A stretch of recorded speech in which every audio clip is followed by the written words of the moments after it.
Just this morning, I commemorated Muslim Heritage Month, which was formally established by Governor Murphy.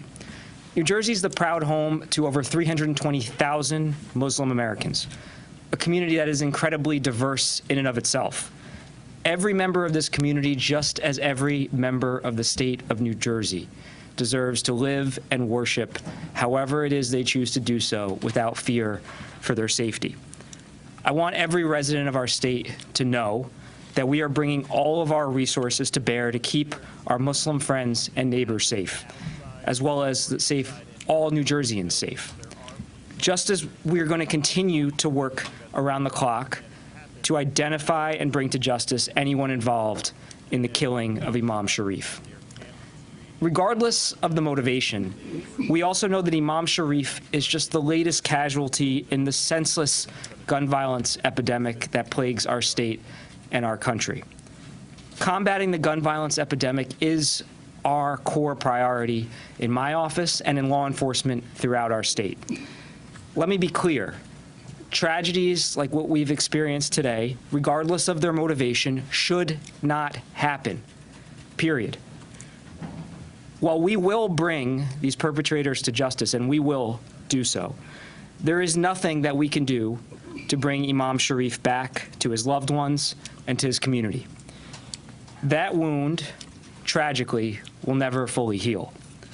And because of that, we must collectively redouble our efforts to end this senseless gun violence epidemic and do everything we can to spare future families the pain that Imam Sharif's loved ones are enduring right now.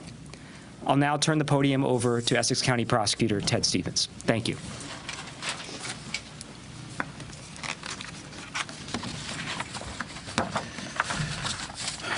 Good afternoon.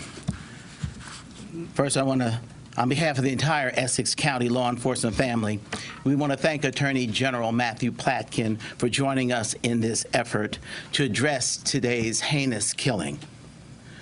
Joining me today also on behalf of the Essex County Prosecutor's Office is First Assistant Prosecutor Romes Tadeo, our Chief of Detectives Mitchell McGuire, and our Chief Assistant Prosecutor Tom Fenley. At approximately 6 a.m.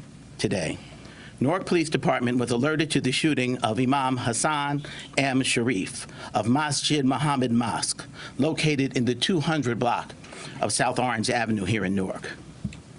We can only confirm that he was shot more than once. EMS responded promptly and transported him to University Hospital, which is located within blocks of the mosque.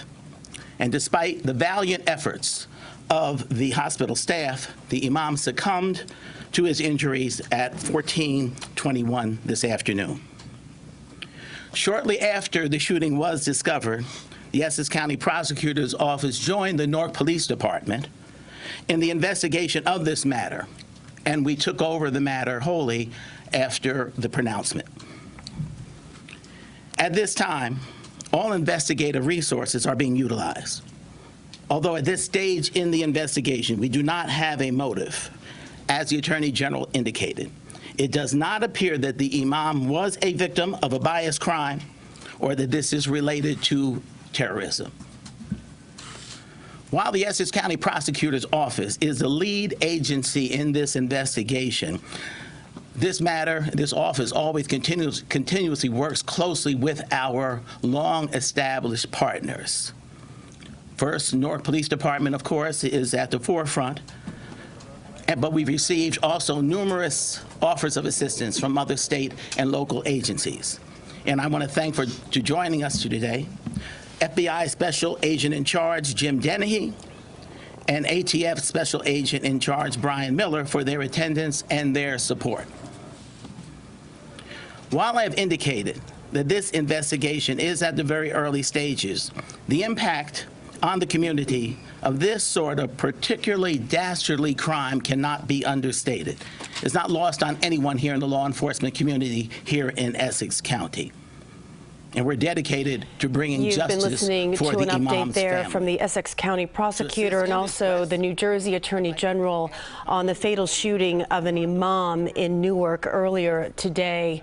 We have been following this story throughout the day and we'll bring you some more developments, but as of right now, they are saying that this does not look like an act of bias or domestic terrorism.